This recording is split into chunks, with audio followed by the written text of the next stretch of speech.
The crack of gunfire shattered the morning silence like glass hitting concrete.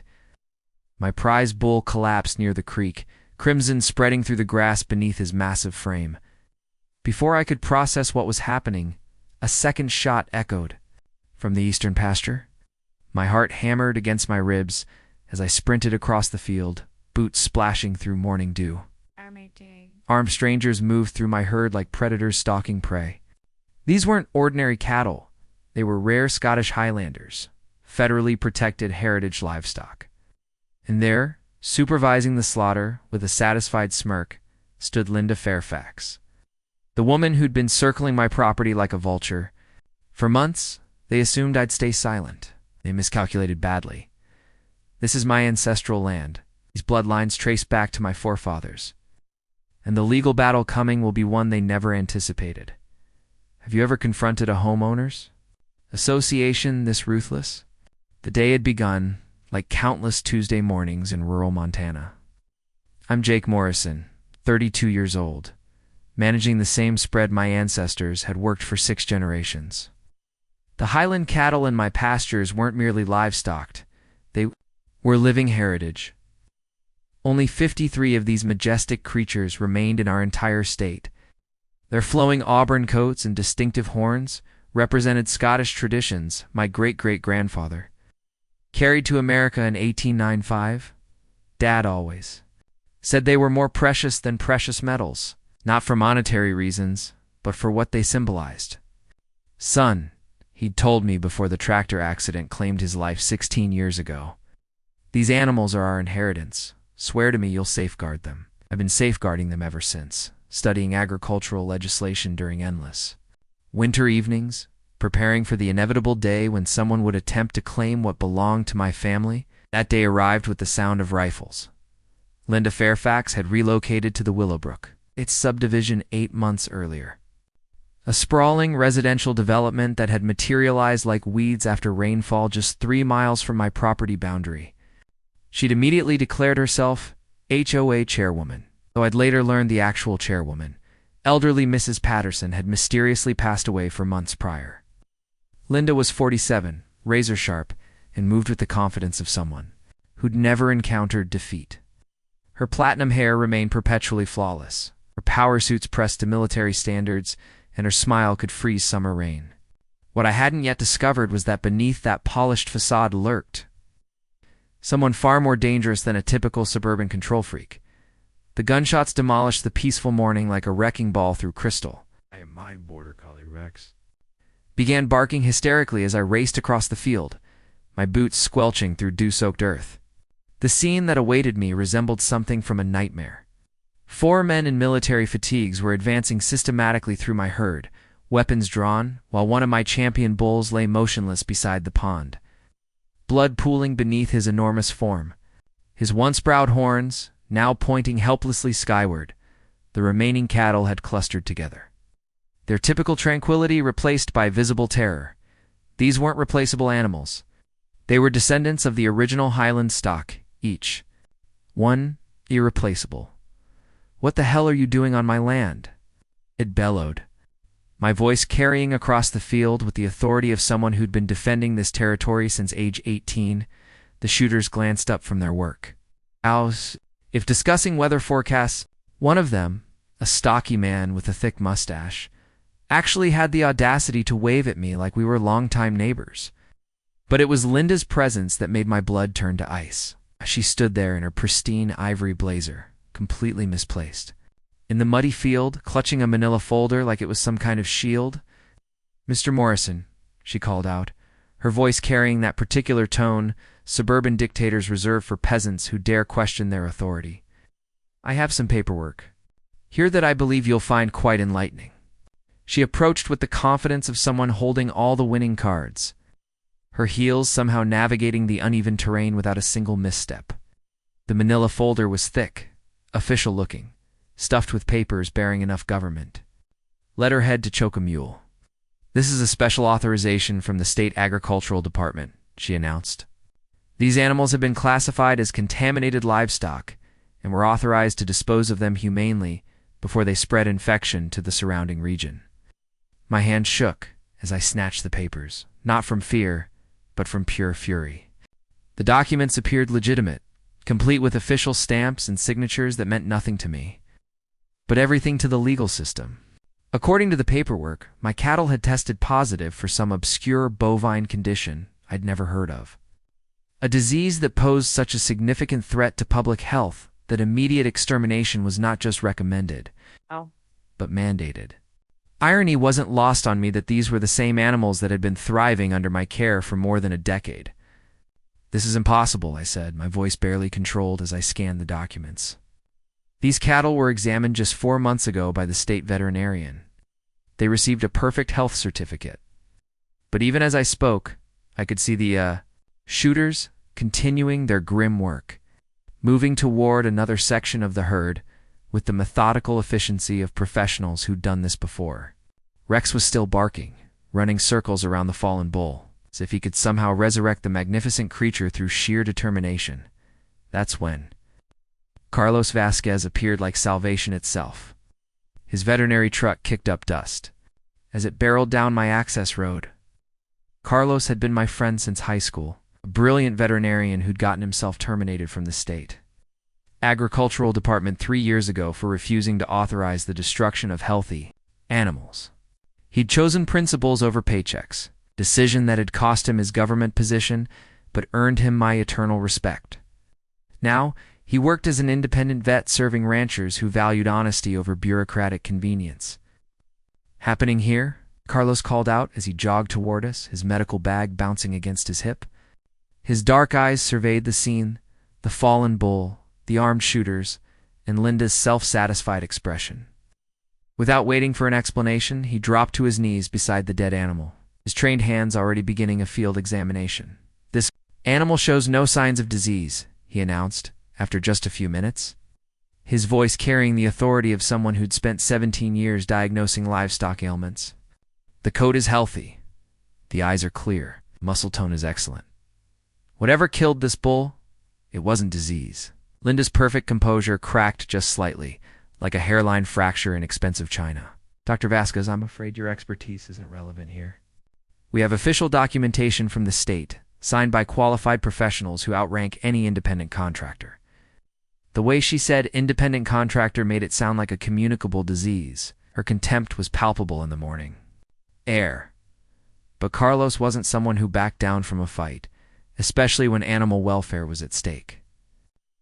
"Lady, I've been examining livestock longer than you've been playing dress-up in suburban politics." Carlos shot back, his usually gentle demeanor replaced by protective fury. "These animals are healthy, and anyone with basic veterinary training could see that. Whatever game you're playing here, it ends now." 8. He stood up, brushing dirt from his knees, his compact frame somehow seeming larger than the armed men surrounding us. The silence that followed was deafening, broken only by the distant lowing of my remaining cattle and the whisper of wind through the grass.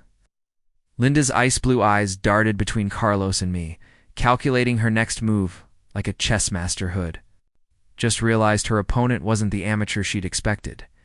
The shooters had stopped their work, clearly waiting for orders from someone who was supposed to be in charge, but suddenly seemed less certain of her authority.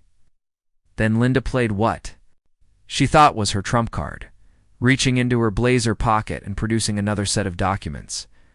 "Mr. Morrison, there's something else you should know," she said, her smile returning with venomous sweetness. She handed me a different set of papers, these bearing the seal of the county courthouse. "This is a writ of seizure for your entire property, effective immediately. It seems there are some outstanding issues with your land ownership that need to be resolved through the court system." My world tilted on its axis as I read the legal jargon, my self-taught understanding of agricultural law suddenly feeling woefully inadequate. According to these new documents, someone had filed a claim disputing my family's ownership of the ranch, citing irregularities in the original land grant from 1895. The paperwork demanded that I vacate the premises within 48 hours, pending a full legal review. But as I looked up from the documents, I caught something in Linda's expression that didn't quite fit. For just a moment, her mask of authority slipped, revealing something that looked almost like guilt. It was there and gone in an instant, but it was enough to plant a seed of suspicion in my mind. Something about this whole situation felt wrong. The timing was too convenient, the paperwork too perfect, the execution too smooth for a spontaneous government action. That's when I made the decision that would change everything. Instead of fighting back immediately, I decided to play along, I said, forcing my voice to remain calm. I guess if this is all legal and above board, there's nothing I can do about it right now. Linda's eyebrows rose slightly, clearly surprised by my apparent capitulation. What Linda didn't know was that I'd been preparing for something like this for years. Hidden cameras monitored every inch of my property, and if someone was going to steal my family's legacy, they were going to do it on camera. As the shooters resumed their work and Linda supervised with satisfaction, I was already planning my counterattack. These people had made one critical mistake. They'd assumed I was just another helpless rural victim who would roll over when confronted. With official-looking paperwork, they were about to learn just how wrong they were. 48 hours. That's all the time I had before Linda's legal machinery would grind my family's legacy into dust. The courthouse summons felt like a death. Sentence in my hands, official stamps and signatures that could erase 6 generations of Morrison's sweat and sacrifice. I sat in my kitchen that evening, surrounded by boxes of legal documents I'd been collecting for years, preparing for a battle I'd always known would come. The irony wasn't lost on me that I'd been teaching myself agricultural law since Dad's death, and now I was about to face the ultimate test of that self-education. The first thing I did was call my insurance company. Pretending to update my livestock coverage while fishing for information about recent claims or investigations, what I discovered made my blood run cold. 4 other ranches in neighboring counties had faced similar disease outbreaks in the past 8 months. All of them coincidentally located on prime development land. All of them had been forced to sell after their cattle were destroyed and their operations shut down. The pattern was too obvious to ignore, too systematic to be coincidence. That night, I found exactly what I was looking for at Murphy's Tavern, for locals were nursing beers and bitter memories former ranch owners who'd lost everything to the same mysterious bovine disease. Tom Richardson looked up when I approached. Jake Morrison, he said, his voice heavy with recognition. Same story, different victim, huh? What Tom told me was a masterclass in bureaucratic corruption. The same veterinary inspector had signed off on all 4 ranch condemnations. Dr. Martin Walsh, who specialized in finding diseases that other vets couldn't detect. The same legal firm had handled the property seizures. The same development company had purchased the land at below-market prices. But Tom mentioned something crucial. That HOA lady, Linda, whatever her name is, she came around asking questions about my property for weeks before the inspection. Said she was conducting some kind of community health survey. The other ranchers nodded in agreement. Linda had visited all of them, scouting targets for her operation. I drove home with a plan forming. If Linda was running a con game, she had a weakness. Every con artist does, and I suspected Linda's was her need to appear legitimate. She'd gone to extraordinary lengths to create the illusion of legal authority. But forgery is a federal crime, and impersonating government officials is something the FBI takes very seriously. The next morning brought my first real breakthrough. I was reviewing the HOA documentation that Linda had used to justify her presence on my property when I noticed something that made my pulse quicken. The signature on the official letterhead belonged to Mrs. Dorothy Patterson, the original HOA president who'd supposedly appointed Linda as her successor. The problem was, I'd done some digging into Mrs. Patterson's background. Dorothy Patterson hadn't just died 4 months ago. She'd been declared mentally incompetent by the county court 8 months before her death, which meant she legally couldn't have appointed anyone to anything. Linda hadn't just stepped into a power vacuum when Mrs. Patterson died. She'd been forging the old woman's signature for months, running the HOA like her personal kingdom, while the real president was suffering from dementia in a nursing home. It was fraud, pure and simple. But it was also evidence that Linda's entire operation was built on deception, which meant everything else she'd done was probably equally bogus.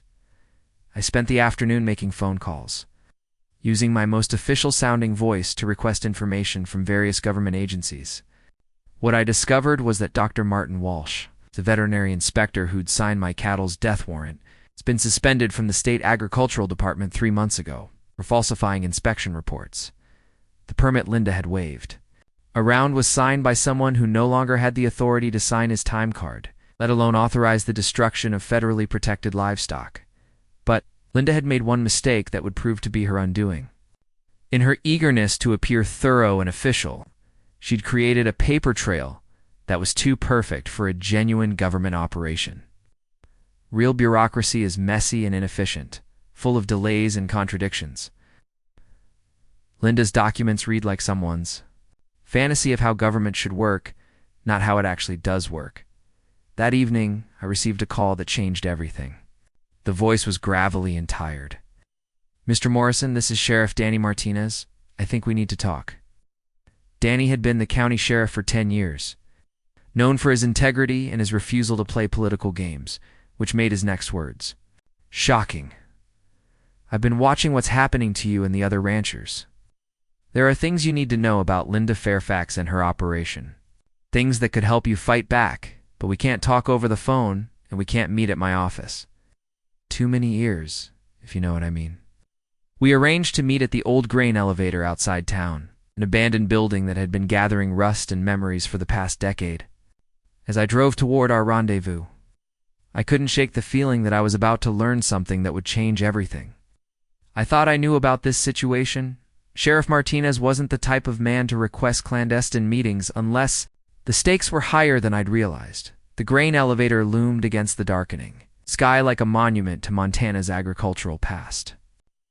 Danny's patrol car was already there when I arrived, and the man himself was pacing in the shadows like a caged animal. Ow. When he saw me, his relief was palpable. "Jake," he said, his voice barely above a whisper. "I've been waiting for someone like you to come along, someone who wouldn't just roll over and take it." He looked around nervously. "What I'm about to tell you could end my career, but I can't watch this happen anymore." The truth, as Danny laid it out in the growing darkness, was worse than I'd imagined and better than I'd hoped. Sheriff Danny Martinez's revelation hit me like a sledgehammer to the chest. Linda Fairfax wasn't just some power-hungry suburban queen bee with delusions of grandeur. She was the front woman for a sophisticated land grab operation that had been systematically destroying family ranches across 4 counties. The sheriff's hand shook as he lit a cigarette. His usual composure cracked like old leather. "She's got people everywhere, Jake. County clerks, state inspectors, even a judge or two. They've turned bureaucracy into a weapon, and they're using it to steal land that's been in families for generations." The scope of the conspiracy was breathtaking. In its audacity, Linda had been studying property records for over a year, identifying ranches with valuable land and elderly or isolated owners. She'd then orchestrate a series of bureaucratic attacks designed to force sales at below-market prices. The fake disease outbreaks were just one tool in her arsenal. She'd also used environmental violations, zoning disputes, and tax assessments to pressure families into selling their ancestral homes for pennies on the dollar. It was economic warfare disguised as civic responsibility, and it was working perfectly until now. "But here's the thing," Danny continued, flicking ash into the darkness. "I've been documenting everything. Every fake inspection, every forged signature, every bribe that changed hands. I thought I was building a case, but the deeper I dug, the more I realized how many people were involved. Linda's got leverage on half the county government, and the other half is too scared to cross her." His voice carried the weight of a man who'd watched justice being perverted and felt powerless to stop it. "My daughter has leukemia, Jake. Stage 2. The treatments are expensive, and our insurance doesn't cover everything." When Linda approached me with an envelope full of cash and a promise that more would come if I just looked the other way occasionally, double quotes. He didn't finish the sentence, but he didn't need to.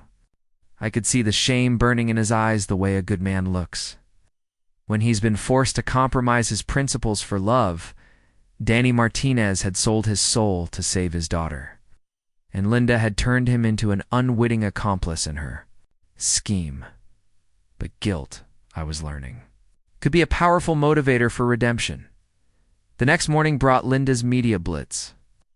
and it was a thing of beauty in its calculated malevolence.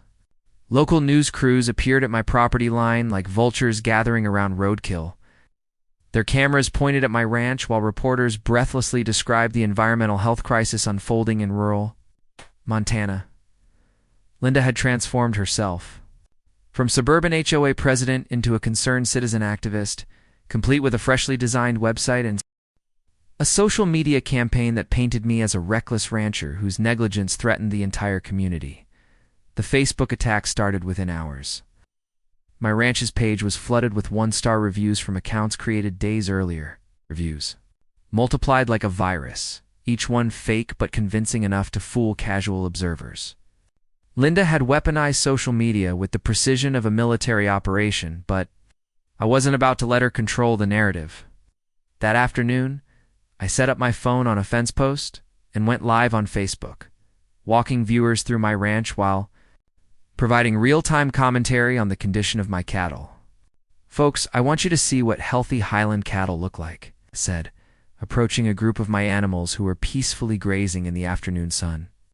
"These animals have been thriving on this land for over a century. Their coats are shiny, their eyes are bright, and they're displaying normal social behaviors. Does this look like a diseased herd to you?" The live stream went viral within hours, shared by ranching communities across the country who recognized the attack on my property as a threat to agricultural life everywhere. Comments poured in from farmers and ranchers who'd faced similar pressures, creating an impromptu support network that stretched from Montana to Texas.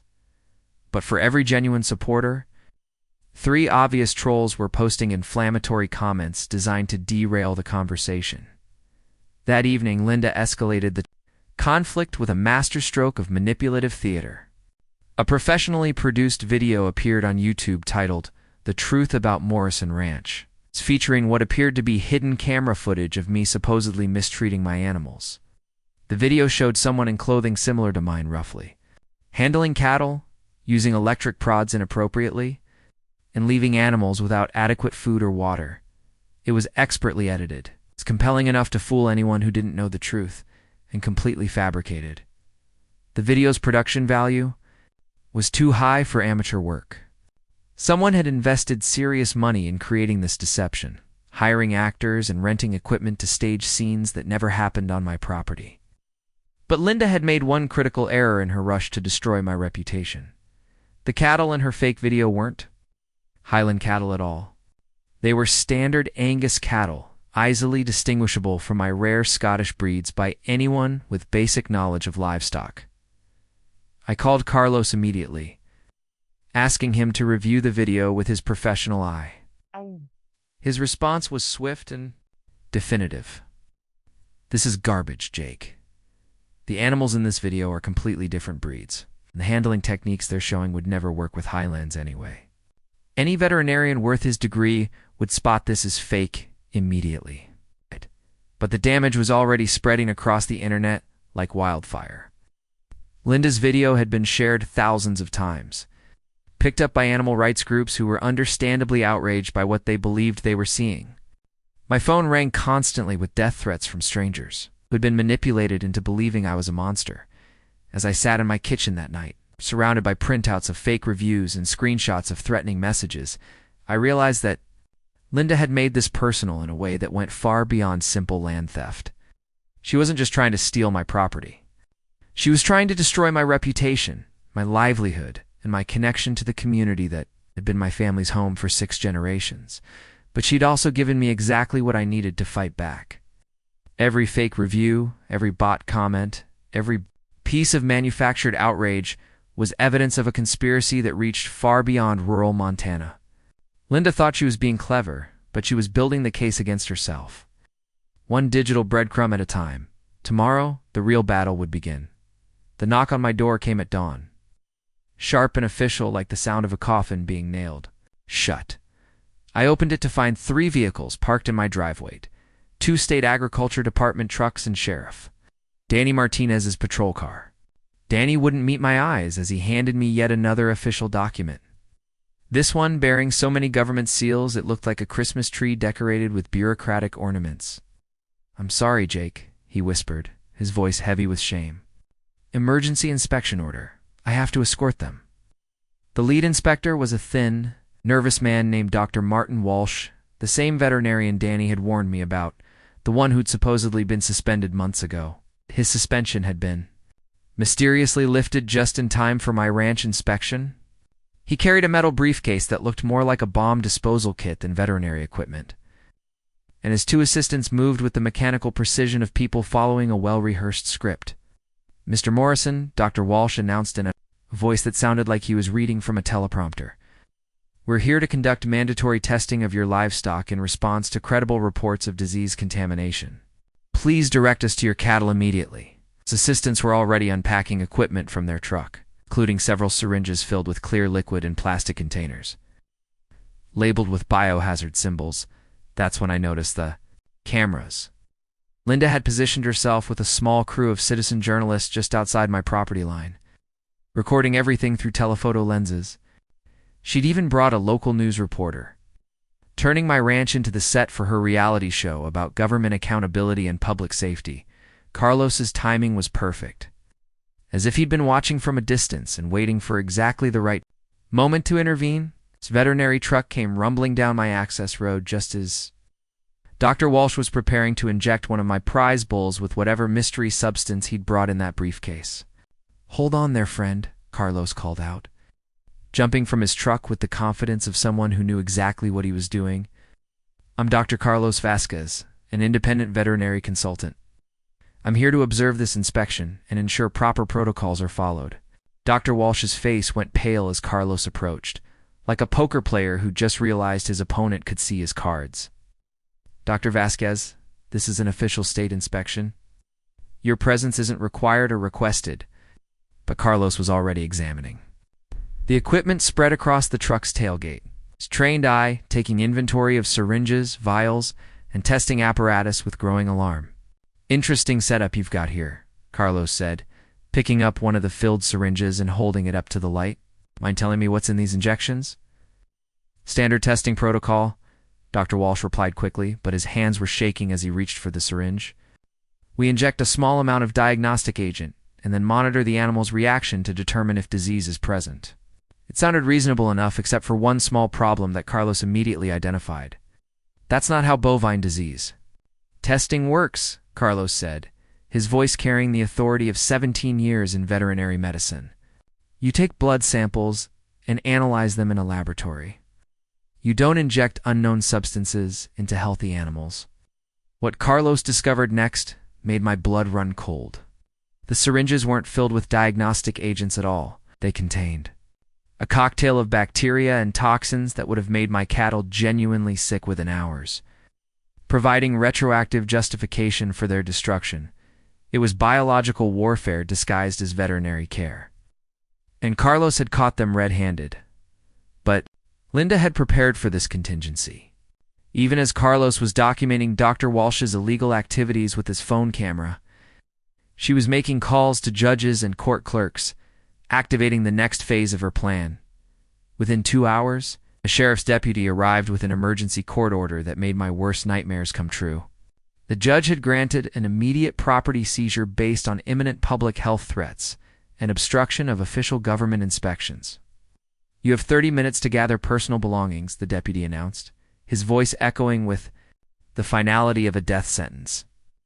"This property is being sealed by court order pending full decontamination and legal review." Danny Martinez stood behind him, his face a mask of professional neutrality that couldn't quite hide his anguish. Linda's victory celebration was as sickening as it was premature. She held an impromptu press conference right there in my driveway, positioning herself in front of my family home while explaining to the cameras how swift government action had prevented a potential agricultural disaster. Her performance was Oscar-worthy, complete with carefully rehearsed talking points about public safety and environmental responsibility. As I loaded my few possessions into my truck, I caught Linda's eye through the crowd of reporters and government officials. For just a moment, she let her mask slip, revealing a smile of pure triumph that chilled me to the bone. She thought she'd won, that her combination of legal manipulation and bureaucratic theater had finally broken me. She had no idea. that every second of this illegal seizure was being recorded by the hidden cameras I'd installed months ago. What Linda didn't know was that I'd been preparing for this exact scenario for over a year. Motion-activated cameras covered every inch of my property. Digital recording equipment captured audio from multiple locations. And backup servers stored everything in secure off-site locations. She'd just staged her own prosecution, complete with high-definition video evidence of conspiracy, fraud, and violation of civil rights. As I drove away from the ranch that had been my family's home for 6 generations, I wasn't feeling defeated. I was feeling like a hunter who'd just watched his prey walk directly into a perfectly constructed trap. Linda Fairfax thought she was celebrating victory, but she was documenting her destruction. The mouse had just swallowed the cheese, and the trap was about to spring shut. For days after losing my ranch, I was living out of a motel room that smelled like disinfectant and broken dreams, surrounded by boxes of legal documents and a laptop. That had become my command center for the most important investigation of my life. The walls were covered with printouts, photos, and timeline charts that looked like something from a crime thriller, except this was real. The criminals were wearing business suits instead of ski masks. I'd been digging into Linda Fairfax's background for 96 hours straight, surviving on coffee and determination, and what I'd discovered was about to blow this whole conspiracy wide open. Linda's real name was Linda Fairfax Richardson, and she wasn't just some ambitious suburban queen bee with delusions of grandeur. She was the ex-wife of billionaire real estate developer Richard Richardson, CEO of Fairfax Development Corporation, one of the largest commercial property developers in the western United States. Their divorce had been ugly and public, splashed across business magazines 4 years ago when Linda accused Richard of using their marriage as a cover for tax evasion and environmental crimes. She'd walked away with a substantial settlement and what appeared to be insider knowledge of her ex-husband's business practices, according to court records from their divorce proceedings. Linda had lost their 9-year-old son, Michael, in a drowning accident 3 years before their separation. The accident had happened at a remote lake during a family camping trip to inspect potential development sites in Montana. Michael had fallen through thin ice and drowned before emergency services could reach the isolated location. The nearest trauma center was over 90 minutes away by helicopter, and by the time help arrived, it was too late. Linda had blamed the remote location and lack of infrastructure for her son's death.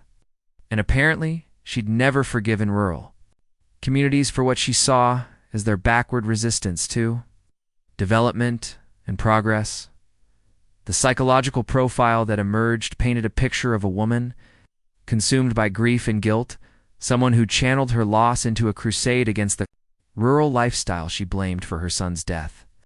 She genuinely believed she was saving lives by forcing the development of remote areas, bringing hospitals, emergency services, and modern infrastructure to communities that she saw as dangerously isolated. It was a twisted form of maternal protection, extending to strangers the care she'd been unable to provide for her child. But somewhere along the way, grief had curdled into greed. The Fairfax Development Corporation wasn't interested in building hospitals or emergency services in rural Montana. They wanted to construct luxury casino resorts and golf courses. Turning family farms into playgrounds for wealthy tourists, Linda had allowed her ex-husband to exploit her pain and her connections, transforming her from a grieving mother into a corporate weapon designed to clear land for maximum profit development. That revelation was devastating enough. It paled in comparison to what happened next. Around midnight on my 4th day in the motel, I heard a soft knock on my door, followed by a voice I recognized immediately. "Jake, it's Danny Martinez. We need to talk." I opened the door to find the sheriff standing in the parking lot shadows. His uniform wrinkled and his eyes red-rimmed from what looked like days without sleep. He was holding a manila envelope and shaking like a leaf in a windstorm. "I can't do this anymore," Danny whispered as he stepped into my room, his voice cracking under the weight of confession. "My daughter's cancer treatments are bankrupting us, and Linda promised she'd cover our medical bills if I just looked the other way." But watching them steal your family's ranch, seeing what they did to your cattle, I kept thinking about my own kids and what kind of world I'm helping to create. For them, he handed me the envelope with trembling fingers, and what I found inside was pure gold. Photographs, audio recordings, and detailed notes documenting every aspect of Linda's illegal activities. Danny had been secretly recording his conversations with Linda for weeks, capturing her admissions of forgery, bribery, and conspiracy. He'd photographed meetings between Linda and fake government inspectors, documented the exchange of envelopes full of cash, and even recorded phone calls where she discussed her plans to frame other ranchers. The evidence was overwhelming, detailed, and damning. More importantly, it proved that Linda's operation extended far beyond my ranch, encompassing a network of corruption that reached into multiple state agencies. "There's something else," Danny continued, his voice barely audible above the motel's ancient air conditioning unit. "Linda's been bragging about this being just the beginning. She's got lists of target properties, development plans for the entire county, and enough bribed officials to steamroll anyone who gets in her way. Your ranch was supposed to be the proof of concept, the demonstration that her system works. She succeeds with you. She's planning to scale up the operation across 4 states. The scope of the conspiracy was breathtaking, but so was the opportunity it presented. Danny's recordings didn't just document crimes against my property. They revealed a pattern of racketeering that crossed state lines and involved federal agencies. That made it a matter for the FBI, not local law enforcement, which meant Linda's network of corrupted officials couldn't protect her from investigation. As Danny prepared to leave, he turned back with one final revelation that made my heart race. "There's a federal agent who's been asking questions about Linda's activities. Agent Rachel Thompson from the Denver field office. She's been investigating Fairfax Development Corporation for environmental crimes, and she's very interested in talking to anyone who's had dealings with Linda Fairfax." He handed me a business card with Agent Thompson's contact information, and for the first time in days, I felt genuine hope spreading through my chest like sunrise after a long night. The next morning, I made the most important phone call of my life. Agent Thompson's voice was crisp and professional, but I could hear the excitement building as I described my situation and offered to share Danny's evidence. "Mr. Morrison," she said after I'd finished my summary, "you may have just handed us the key to a case we've been building for over a year. Fairfax Development has been on our radar for environmental racketeering, but we've never had inside documentation of their methods. Can you meet me in Denver tomorrow?" As I packed my belongings for the trip to Denver, I realized that Linda's greatest strength had become her fatal weakness: her need to control every aspect of the operation to document her authority and maintain detailed records of her activities had created a paper trail that led directly back to her. She'd been so focused on appearing legitimate that she'd forgotten the first rule of criminal enterprise: never leave evidence. Linda Fairfax thought she'd destroyed my life and my family's legacy. She had no idea that she'd provided me with everything. I needed to destroy her empire and send her to federal prison. The hunter was about to become the hunted. The meeting with FBI Agent Rachel Thompson in Denver changed everything. Her field office was a fortress of glass and steel that made Linda's suburban power games look like children playing dress-up. And Agent Thompson himself was exactly the kind of federal law enforcement officer who made corrupt officials wake up in cold sweats. She was mid-40s, sharp-eyed, and carried herself with the quiet confidence of someone who'd built her career on taking down people who thought they were untouchable. When I handed her Danny's evidence, her reaction was immediate and electric. "Mr. Morrison," she said after reviewing the recordings and photographs, "what you've brought me is the missing piece of a puzzle we've been working on for 20 months. Fairfax Development Corporation has been under federal investigation for environmental racketeering, but we've never had proof of their ground-level operations. Your sheriff friend just gave us enough evidence to bring down an entire criminal enterprise." She leaned back in her chair, already planning the takedown with the methodical precision of a chess master positioning pieces for checkmate. But Agent Thompson's next words came with an urgent warning. "Linda Fairfax is escalating. Her operation's faster than we anticipated. We have intelligence suggesting she's planning to move against 3